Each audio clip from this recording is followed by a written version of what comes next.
What if a car could bottle the essence of Italian sunshine, the thrill of the open road, and timeless style?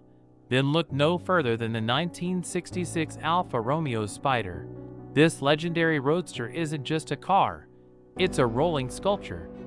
Designed by the maestro Pininfarina, its every line exudes Italian passion and a connection to the open-air driving experience. Don't be fooled by its graceful looks. The Spider offered a surprisingly exhilarating drive. Step inside and experience a charming and intimate space. The high-quality leather seats and wood accents create a warm and inviting atmosphere, transporting you back to a time of vintage elegance. Responsive handling and a spirited four-cylinder engine made conquering twisty roads an absolute pleasure. The Alfa Romeo Spider wasn't just a car, it was a cultural phenomenon. Owning one meant embracing the Italian zest for life, the joy of open-air driving, and the timeless allure of classic design.